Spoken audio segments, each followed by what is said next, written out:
They say obsession is the only drug Hollywood never learned to hide. Behind every silver screen, legend lurked a secret compulsion, an addiction that threatened to consume everything, even fame itself. What happens when the world's most glamorous stars are ruled by passions too dangerous to control? From whispered affairs to reckless stunts and battles for power, the true stories are wilder than any script. Stay tuned, because one obsession on this list almost took down a Hollywood dynasty before the final curtain. Errol Flynn. Errol Flynn's name is still synonymous with adventure, but his most hazardous quest was always for the next thrill, no matter who it burned along the way. In the 1930s and 40s, Flynn's swashbuckling on screen was nothing compared to the chaos he created off it. He craved excitement, whether it came from racing yachts, dangerous stunts, or chasing forbidden pleasure. Women, especially, became his obsession. Flynn's infamous affairs, many with underage girls, left Warner Brothers executives in a perpetual state of panic. Scandal after scandal, most notably his 1942 statutory rape trial, threatened to derail his career, but the studio machine threw up a smokescreen of legal firepower and publicity spin. Flynn himself fed the legend, famously boasting, "I like my whiskey old and my women young." That line wasn't a throwaway. It was a confession. His mansion became notorious for hidden peepholes and mirrors, while his drug use and heavy drinking only intensified the spiral. There were persistent rumors about smuggling, espionage, even Nazi connections, stories that only added to his reputation as Hollywood's untouchable wildcard. But the engine that powered Flynn's stardom was the same one that destroyed him. By 50, his body was wrecked by years of excess. He died in 1959, broke and scandal-shadowed, leaving behind a legacy that was half legend, half cautionary tale. Flynn's dangerous obsessions made him a superstar, and ultimately his own worst enemy. Charlie Chaplin. Charlie Chaplin made the world laugh with his iconic Little Tramp, but behind the slapstick and pathos was a man consumed by control of his films, his image, and especially the women in his life. Chaplin's obsession with perfection bordered on cruelty. During the making of The Gold Rush, he forced actress Georgia Hale to endure dozens of takes in freezing conditions, pushing her to the brink of collapse. On City Lights, Chaplin's rages became legendary.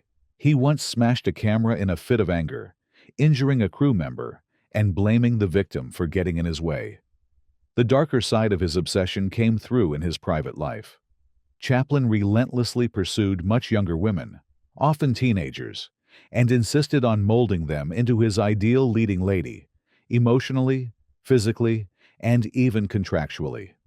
His marriage to 16-year-old Lita Gray became a public nightmare, with accusations of abuse, threats, and psychological manipulation.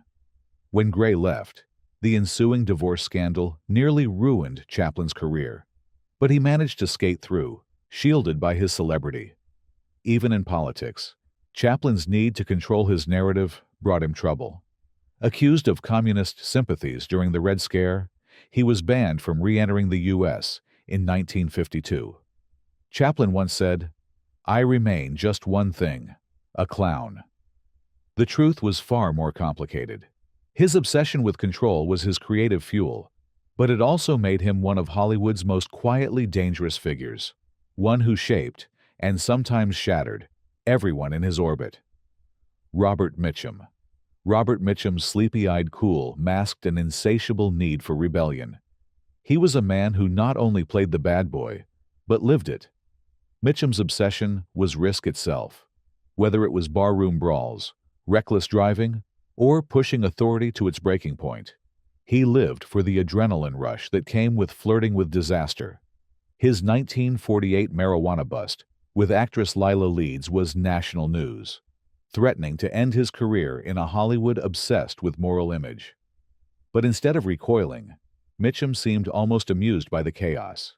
He shrugged off the scandal, quipping that getting busted was like being caught holding a beer. That indifference became part of his legend. Behind the scenes, Mitchum's volatility made him a studio headache. On the set of Blood on the Moon, he drunkenly challenged director Robert Wise, prompting crew members to physically intervene. His penchant for violence was so notorious that RKO assigned a former boxer to keep him out of trouble. The police were told to call the studio before making an arrest, a privilege reserved for only the most valuable and most dangerous stars. Mitchum never tried to hide his wildness. "I kept trying to get fired, but they kept promoting me instead," he famously said. For Mitchum, the obsession wasn't about any one vice. It was about living on the edge, making danger his companion, and building a career that Hollywood couldn't afford to lose, even when he was spiraling out of control. Marlon Brando. Marlon Brando was a revolution in motion, a force of nature who lived to defy expectations and sometimes common sense. His obsession: breaking rules, pushing limits, and testing the patience of everyone around him. Brando's talent was undeniable, but so was his taste for chaos. On set, he was a tornado, unpredictable, moody, and capable of derailing entire productions with a single outburst. The making of Mutiny on the Bounty became Hollywood legend, not just for the film, but for the near mutiny Brando incited among cast and crew. He challenged directors, rewrote lines on a whim, and interfered with dangerous stunts he had no business controlling. At one point, his behavior was so reckless that MGM nearly went bankrupt from production overruns and injuries. Off-screen, Brando's obsessions took the form of wild affairs, tangled relationships, and family tragedies that played out in the public eye. He pursued pleasure and controversy with equal ferocity. He rejected the Hollywood machine, turning down awards, walking off sets, and using his stardom as a shield for behavior that would have sunk a lesser actor. Brando's need to break free from any restraint led to infamous moments, like firing a real gun into a studio ceiling or emotionally and physically intimidating co-stars. For Brando, rules were not just meant to be broken. They were a challenge, a line to be crossed again and again. As he once said, "If anything is unsettling to the stomach, it's watching actors on their own time, with their guard down." Brando's dangerous obsession with rebellion turned him into a legend, but it also left scars on everyone, including himself, who tried to get close. Clark Gable. Clark Gable ruled Hollywood with effortless charm, but his most enduring obsession was control over his image, his relationships, and the powerful aura he projected. The King of Hollywood thrived on being desired, not just by fans, but by his co-stars, and most dangerously, by women he pursued in secret. The darkness behind his public persona emerged during the infamous scandal with Loretta Young. While filming The Call of the Wild in 1935, Gable's advances led to a secret pregnancy, an incident Young later described as date rape, decades before the term entered the public conversation. MGM's response was classic studio-era damage control. They whisked Young away, hid her pregnancy, and arranged for her to adopt her own child. Gable was shielded, his reputation protected at all costs. But power was Gable's true addiction. He moved through affairs with a reckless disregard for consequences, often involving married women, all while the studio's fixers kept scandals buried. His drinking only intensified this need for dominance. Multiple car accidents, including ones that injured others, were quietly erased from the record by MGM's legal team. Even in his military service, Gable's desire to prove himself led him to volunteer for the riskiest bombing missions, putting himself and others at real risk, sometimes more for headlines than for heroism. For Clark Gable, the obsession with power shaped every relationship, every career move, and every secret. The studios could keep scandals out of the press, but not out of the lives they changed forever. Gable's dangerous obsession left a trail of heartbreak, fear, and whispered stories that only grew louder with time. John Barrymore. John Barrymore was more than a matinee idol. He was the great profile, a man whose talent and charm seemed limitless. But Barrymore's true obsession was the one thing he could never conquer: alcohol. His love affair with the bottle began in the theater world, but Hollywood's glamour and indulgence turned a private weakness into a public catastrophe. By the 1920s, his drinking was an open secret. Directors would lock him in dressing rooms to keep him from wandering off set, while co-stars lived in fear of what mood or disaster he might bring. He became known for bringing loaded weapons and even wild animals, like a live octopus, to the set, creating an environment where danger was never far away. The scale of Barrymore's self-destruction was legendary. He caused tens of thousands of dollars in property damage, destroyed friendships, and repeatedly threatened violence during blackouts. In one infamous incident, he waved a hunting knife at co-star Wallace Beery, forcing the director to intervene. Barrymore's family name and theatrical genius protected him longer than most, but even that couldn't shield him from the consequences of his obsession. As his dependence worsened, his work suffered, lines forgotten, scenes ruined, and a legacy tarnished by tragedy. His brother Lionel once remarked that, without the Barrymore name, John would have been institutionalized or jailed years before. John Barrymore's obsession with alcohol was both a curse and a coping mechanism, fueling the myth and the meltdown. He died broken in 1942, leaving behind a cautionary tale about how the brightest stars can be consumed by their own shadow. Joan Crawford. Joan Crawford was Hollywood's original Iron Lady, a star so determined to stay on top that perfection itself became a ruthless obsession. Behind her glamorous facade and razor-sharp cheekbones was a woman who demanded control of every aspect of her public and private life. Crawford's obsession was both her greatest asset and her most dangerous flaw. On set, her pursuit of flawlessness drove her to terrifying extremes.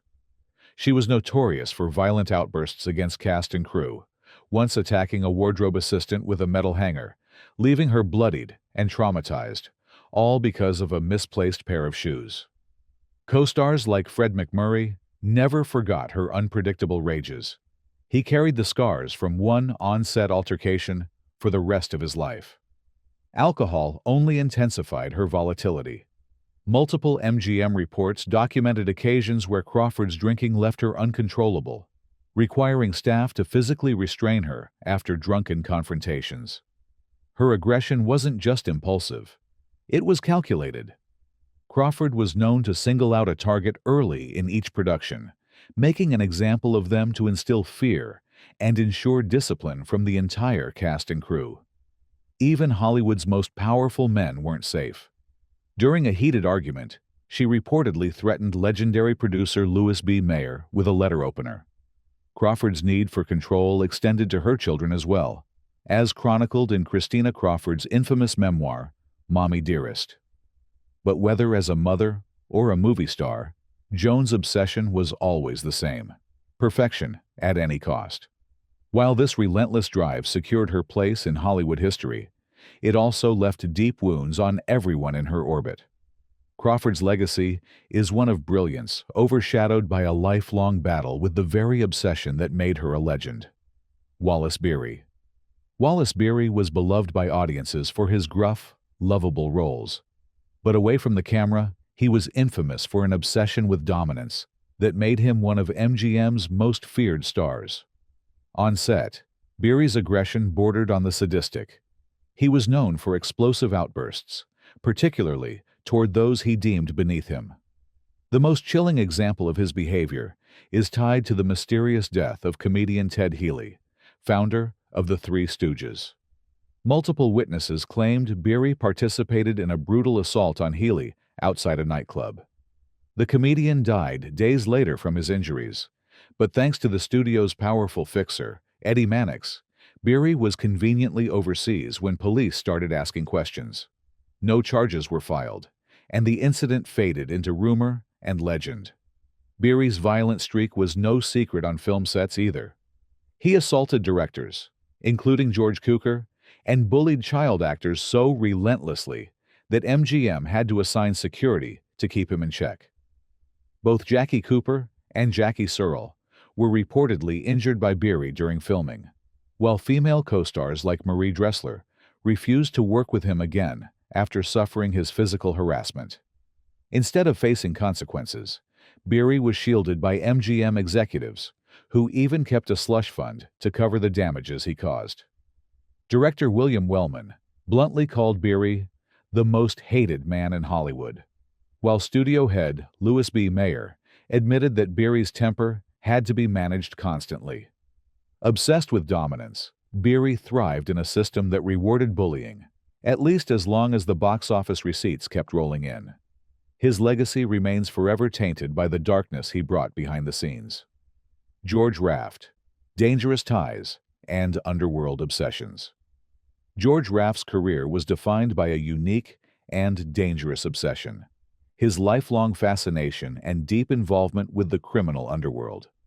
Raft was Hollywood's original tough guy, but unlike many who played gangsters on screen, his real-life connections were anything but make-believe. Born in New York's Hell's Kitchen, Raft grew up among real gangsters and carried those relationships to Hollywood. His friendships with notorious figures like Bugsy Siegel and Meyer Lansky weren't just for show.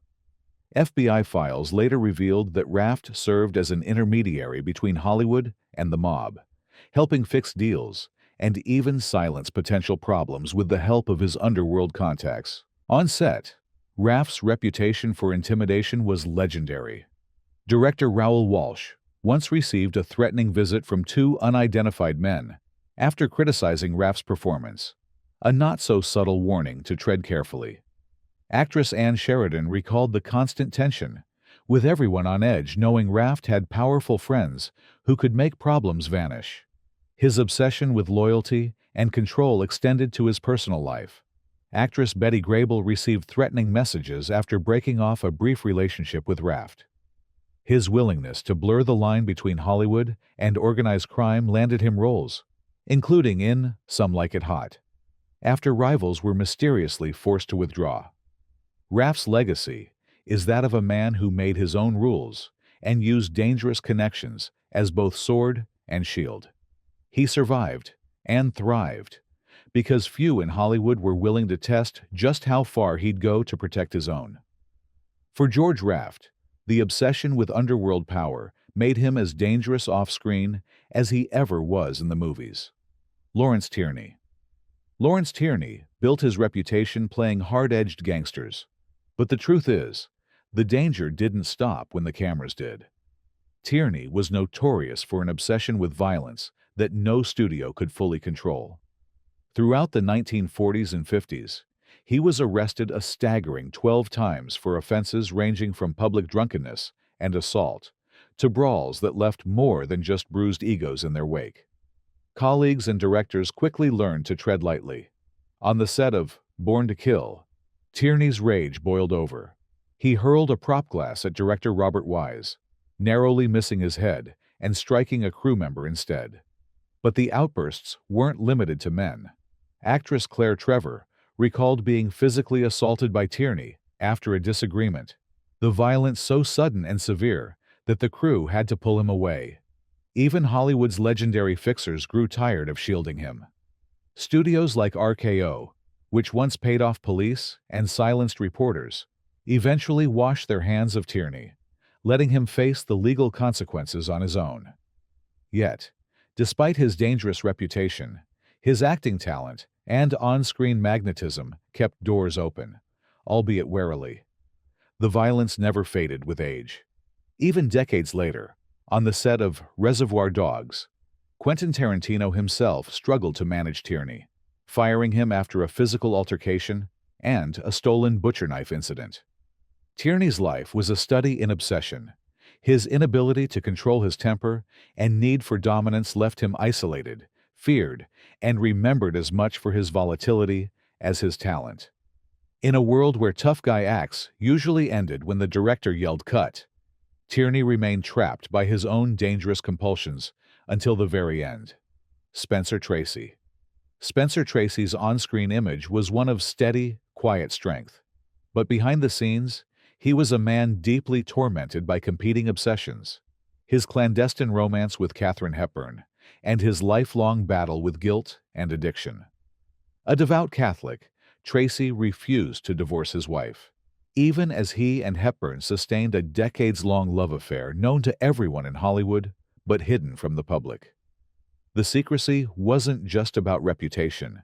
It was about an almost crippling sense of guilt that gnawed at Tracy's soul. He became obsessed with the impossible task of reconciling his faith, his marriage, and his love for Hepburn.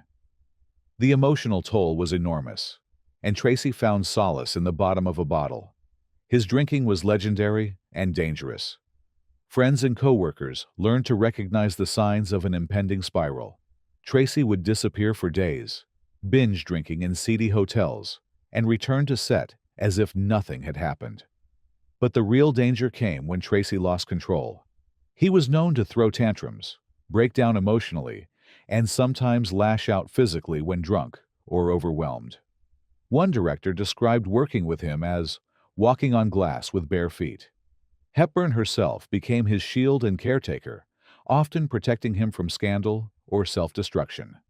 Studios, recognizing his immense talent, enabled him for years, covering up breakdowns and smoothing over rough patches.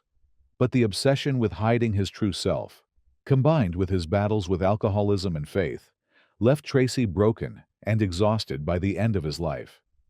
He died just 2 weeks after completing his final film, the cost of a lifetime spent torn between love, guilt, and a relentless need to keep secrets. Mickey Rooney. Mickey Rooney was Hollywood's original wild child, a superstar whose boundless energy on screen masked a deep obsession with risk and chaos. From a young age, Rooney was thrust into the spotlight, becoming the highest-paid actor in America before he turned 20. But the same restlessness that made him a star also made him a danger to himself and those around him.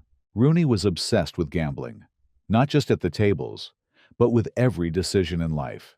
He bet on horses, cards, and dice, racked up huge debts, and was so entangled with bookies that MGM had to dispatch studio fixer Eddie Mannix to pay off mobsters and keep him safe from violent retribution.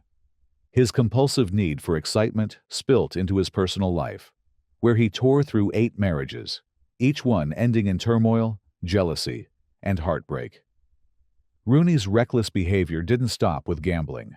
He was infamous for erratic moods on set, one moment charming, the next vanishing or exploding in a fit of anger. His temper put him at odds with directors and co-stars. On National Velvet, he nearly injured young Elizabeth Taylor by pushing a heavy lighting stand in a moment of rage. Even his relationship with fans could turn dark, as Rooney took advantage of his youthful image to pursue questionable encounters. In later years, his obsession with risk left him isolated, exploited by family, and nearly destitute despite earning millions. Mickey Rooney's greatest gamble was always on himself, and though he kept coming back for another round, the chaos he courted ultimately caught up with him, leaving a legacy equal parts brilliance and cautionary tale. James Dean. James Dean's legacy is forever linked with the image of rebellion and a wild, restless hunger for the edge, a hunger that would ultimately prove fatal. Dean's obsession was speed, not just as a hobby, but as a way of life. Off-screen, he was as intense and unpredictable as any of his on-screen characters, pushing limits behind the wheel of his beloved Porsche sports cars and motorcycles. Friends and colleagues worried constantly. Dean was infamous for racing at dangerous speeds, ignoring red lights, and brushing off warnings from those who cared about him. His close friends often said it was as if Dean was testing fate, daring the universe to catch up with him. This obsession with living fast wasn't limited to racing. Dean's personal life was equally tempestuous, rumored love affairs with both men and women, fits of emotional volatility, and an inability to slow down or settle into Hollywood's traditional mold. He once told a journalist, "I live every day like I'm going to die tomorrow, and maybe I will." Tragically, his prophecy came true. In 1955, at just 24 years old, Dean was killed in a high-speed crash while driving his Porsche, an accident that shocked the world and instantly enshrined him as a symbol of youth cut short. Even after death, Dean's obsession with speed became legend. His car, nicknamed the Little Bastard, was rumored to be cursed, blamed for injuries and deaths long after the fatal accident. Dean's life was a collision of obsession and destiny. He never truly escaped the sense that he was running out of time, and his refusal to live cautiously left a mark on Hollywood that still echoes today. For James Dean, obsession wasn't just a flaw, it was the only way he knew how to live. Tony Curtis. Tony Curtis dazzled Hollywood with matinee idol looks and irresistible charm. But beneath the glittering surface was a man consumed by obsessions that nearly ruined him. Curtis was addicted to pleasure in all its forms: women, parties, drugs, and fame. He was a legendary womanizer, boasting of affairs with hundreds, including some of Hollywood's most famous starlets like Marilyn Monroe. But as his career soared, so did his appetite for chaos. Curtis's obsession with being the center of attention drove him to increasingly risky behavior. He indulged in heavy drinking and soon descended into drug abuse, first amphetamines, then cocaine and heroin, as he sought to keep up with the frantic pace he set for himself. This compulsive need for stimulation bled into his family life. Curtis was married 6 times, fathered 6 children, and left behind a trail of broken relationships and public scandals. His daughter, Jamie Lee Curtis, would later speak about the trauma and instability his obsessions caused. Curtis was often absent as a father, too caught up in the whirlwind of Hollywood's nightlife and the chase for the next thrill. Directors and producers struggled to manage him as Curtis's behavior became erratic. He would show up late, sabotage his own projects, or fight with colleagues when he felt slighted. Yet, despite all the chaos, Curtis retained a self-aware wit about his failings, once quipping, "If you remember the 70s, you weren't really there, and I barely was." In the end, Tony Curtis's dangerous obsessions cost him more than money and relationships. They nearly cost him his career. His redemption would come much later, but the years lost to addiction and excess left scars that fame could never heal. Fatty Arbuckle. Roscoe.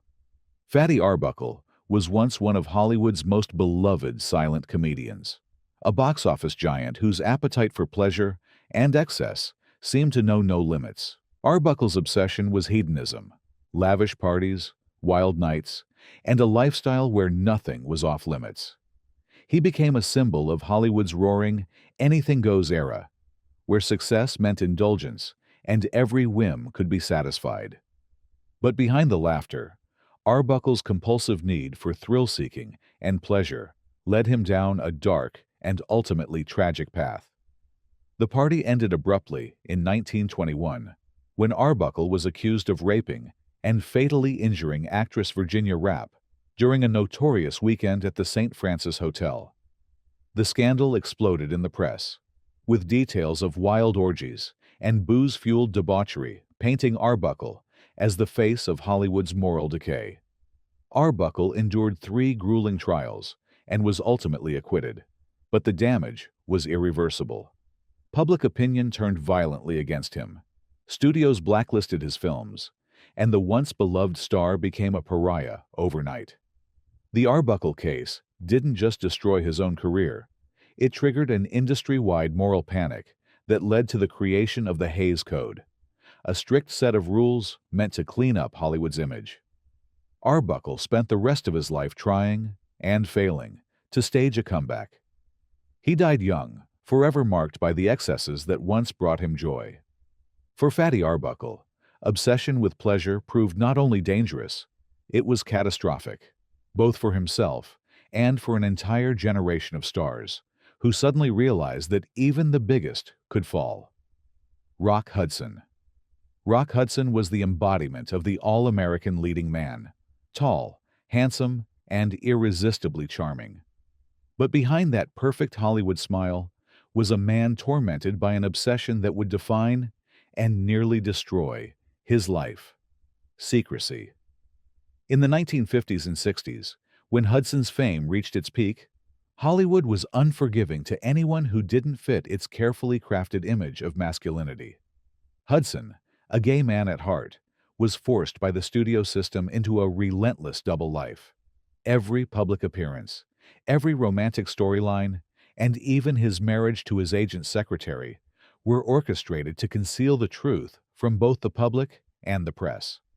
Hudson's need to maintain his manufactured persona became an all-consuming obsession. He avoided true intimacy, fearing exposure at every turn. Secret relationships had to be hidden from friends, the tabloids, and even some co-stars. The stress took a heavy toll, leaving Hudson isolated, anxious, and perpetually on edge. Those closest to him recalled the elaborate ruses required: fake dates, staged photos, and a level of paranoia that seeped into every corner of his private life. The need to hide was not just personal. It was a matter of survival in an industry that would have exiled him if the truth were known. In 1985, when Hudson publicly revealed he had AIDS, he broke one of Hollywood's deepest taboos. The admission shocked the world and shattered the illusion that had cost him so much peace. Yet, it was only in his final years that Hudson found freedom he had so long denied himself. His obsession with secrecy may have kept his career alive, but it cost him genuine happiness. In the end, Rock Hudson's struggle became a symbol, not only of dangerous obsession, but of the painful price paid to protect an image. Nick Adams. Nick Adams never achieved the superstar status of some of his contemporaries, but his obsession with danger was no less real or deadly. Adams was fascinated by the criminal underworld that orbited old Hollywood, forging close connections with mob figures who promised him access, power, and protection. FBI files declassified years after his mysterious death confirmed that Adams wasn't just a bystander. He acted as a liaison between organized crime and the entertainment industry, arranging illegal gambling operations and even facilitating drug deals behind closed doors. This obsession with walking the edge didn't just inform his career, it infected his entire life. On the set of his TV series The Rebel, Adams's temper led him to physically assault a writer, breaking the man's nose in a drunken rage. His penchant for carrying unregistered firearms and his willingness to brandish them in public added to his growing reputation for volatility. Friends and co-workers began to fear that Adams was playing a role far more dangerous than anything on screen. The shadowy alliances he cultivated may have cost more than his reputation. Some suspected that Adams's sudden death at 36 was a mob hit, retribution for secrets he couldn't keep, or debts he couldn't pay. For Nick Adams, an obsession with the criminal underworld was a double-edged sword. It gave him an air of mystery and toughness, but it also drew him into a web from which he could not escape. His tragic end was a chilling reminder that in old Hollywood, the most dangerous game was sometimes the one played in the shadows, where the lines between performance and reality were fatally blurred. William Holden. William Holden was the tough, steely-eyed star of Sunset Boulevard and The Bridge on the River Kwai. But behind the camera, he waged a losing battle with his most dangerous obsession: alcohol. Holden's heavy drinking was legendary, even by Hollywood's hard-partying standards. At first, it fueled his devil-may-care image, helping him blend in with the wild crowds that defined old Hollywood's golden era. But as the years passed, drinking became more than a vice. It was the engine behind a series of reckless, life-threatening choices. Holden's off-screen escapades were a constant source of concern for studios, who routinely dispatched fixers to clean up after car accidents and drunken outbursts. One of the darkest episodes came in 1966, when Holden killed a man in a drunk driving accident in Italy. Paramount Studios stepped in, arranging a settlement and ensuring that Holden faced no legal consequences. But the incident haunted him, and his drinking only intensified. On the set of The Wild Bunch, director Sam Peckinpah struggled to keep Holden focused and sober, with the actor's unpredictable behavior endangering both himself and those around him.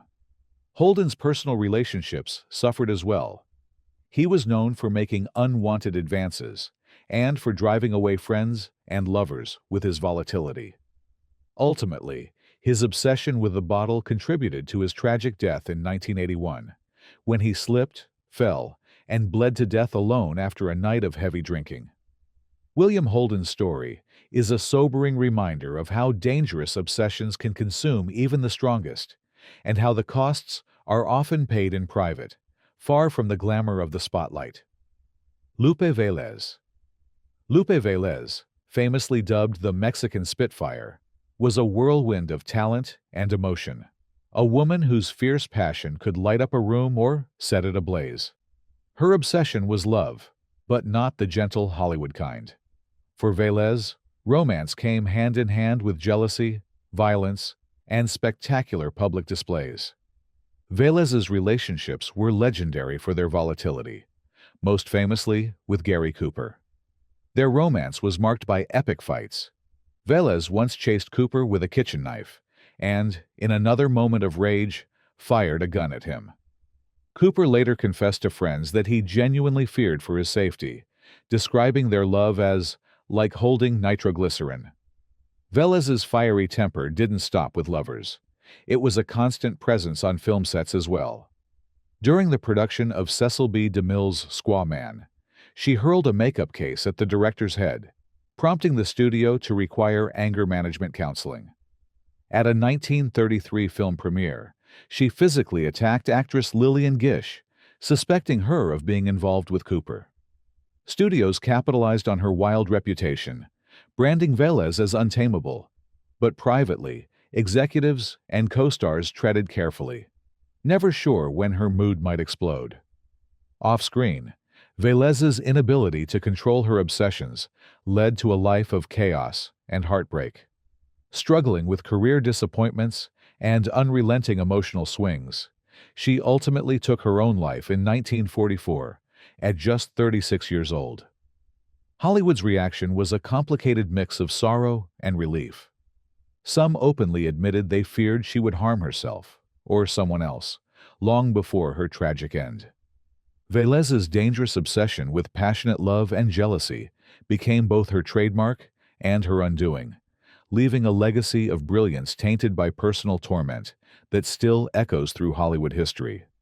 Johnny Weissmuller. Johnny Weissmuller, best known as the original Tarzan, was an Olympic legend whose life was defined by an obsession with physicality and living on the edge. On screen, his athleticism and daredevil stunts thrilled audiences. But off-screen, that same compulsion for adrenaline and dominance created an unpredictable and sometimes dangerous man. Weissmuller's reckless streak was exacerbated by alcoholism and the likely effects of repeated head injuries from his athletic career, which today would be recognized as CTE. His unpredictable actions became legendary in Hollywood's inner circles. During the filming of Tarzan and His Mate, Weissmuller drunkenly dragged a cameraman into a water tank, showing off his raw strength while endangering the crew. Actress Maureen O'Sullivan recalled him lifting a 200-pound electrician with one arm during a party, just to prove a point. As his career continued, his behavior worsened. He dove through glass windows at studio events, left himself bloodied and unfazed, and, on more than one occasion, physically threatened producers. The most infamous incident came in 1946, when Weissmuller choked producer Saul Lesser in a fit of rage over rumors of his replacement in the Tarzan franchise. In his later years, Weissmuller's grip on reality weakened.